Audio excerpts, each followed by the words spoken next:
welcome to the Canadian Women in Ocean Industries Leadership Conference. This is the Diversity in the Blue Economy podcast.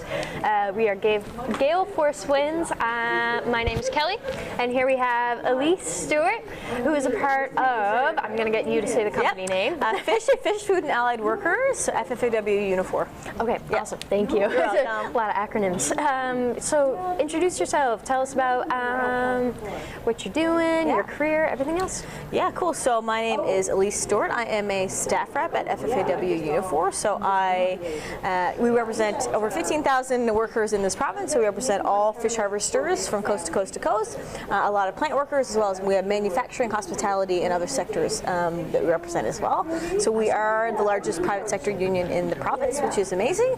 And so we do, obviously we do a lot of work in the ocean sector. Yeah, definitely, especially on the island of Newfoundland, where we are surrounded by water everywhere. Exactly. So, in your personal opinion, as someone who works with the union and everything else, what is the importance of diversity for what your sector is? Yeah, so I mean, a lot of what I think we face this in every sector, so ocean sector and fishery is no exception, is that we have, especially in this province, there is a demographic shift that is, already upon us. So we have a lot of folks that are moving out of the sector, and so we need to kind of fill in those gaps. And it used to always be, the gendered nature of fish harvesting was that it was always men that would, your enterprise was passed down from like father to son or to nephew, or it went down a male successive line. And so we're really trying to disrupt that, because we need to have women. We need to make sure that they're represented. And so diversity is not only, diversity and inclusion are essential in the survival of the ocean sector and survival of the fishing industry in this province. So we need to figure out how to bring more women along and more marginalized folks, and how we can create a fishing industry that lasts the test of time, and it doesn't, it doesn't just end with this generation, but we have something that we can look forward to. Yes, absolutely. Something sustainable, as many would say. Yes, for sure. Yes, and what is something that you guys are working on currently to aid diversity inclusion? Yeah, so we have we created the first standalone women's committee just past fall. So we had our women's conference that happened in succession with our triennial convention, and from that, a recommendation came that we need to have a women's committee. So we toured the province in October. So we had representation from every sector and from every part of the province. So that women's committee officially was, elected in those October meetings, and now they've been hard at work ever since then. The hope is that these women that are representing every sector and every part of the province are going to find more women that they're kind of bringing along with them, so that we have more of that representation in the fishing sector going forward. Yeah, absolutely. And a big thing that COIL kind of touches on is the coming together of government, industry, research, academia. How does the FFAW get involved with those kind of aspects? We actually have a science department at FFAW. So we have a scientist, Dr. Aaron Carruthers, and a team there that does a lot of your survey work. A lot of science that we're taking on ourselves, so that we have the most information too, because harvesters are often, the experts of what's happening in the ocean, because they are literally hands-on in the ocean, so they know what's going on.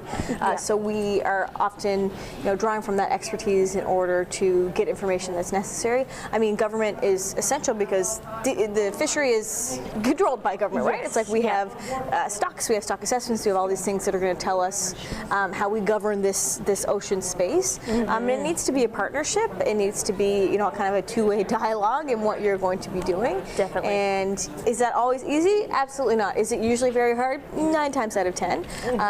But with conflict, sometimes comes really good ideas, or really, there is always going to be conflict. The stakes are very high. So we're always finding ways to kind of work together. We do, MI is really important because of the Fishing Masters program, in order to get more folks involved in the fishery. And I've talked about CNA, all these things. It's like there needs to be some more of that pipeline that's getting people into the fishing industry, because it is a great career. It is, you make a great income. You're able to stay in your community. You're able to give back to your community.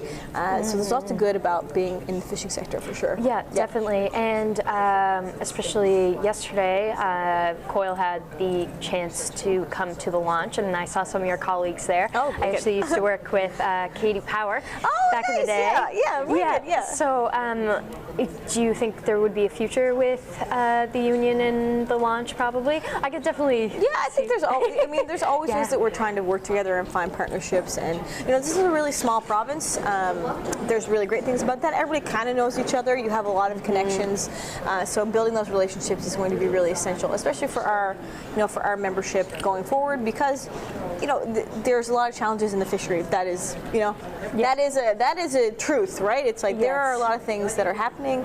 In order to find partnerships, it's really important, and making sure that we're at a lot of those tables, having a lot of those conversations, and making sure that fish harvesters and plant workers and folks are represented is really important. Yep, definitely. And what's one thing you're looking forward for the future of? Personally, career-wise, anything. I'm looking forward to seeing more women that are going to be enterprise owners and are going to be skippers and are going to be crewing on boats, because it is going to happen. I know that it is.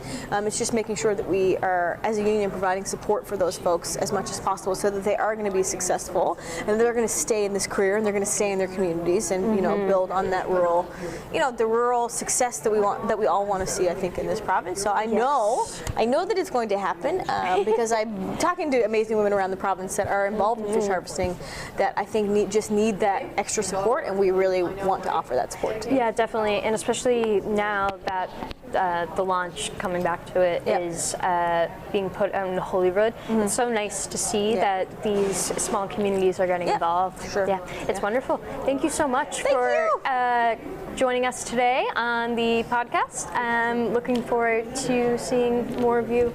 Can't wait. Thank you for having me. Yes, thank you very much.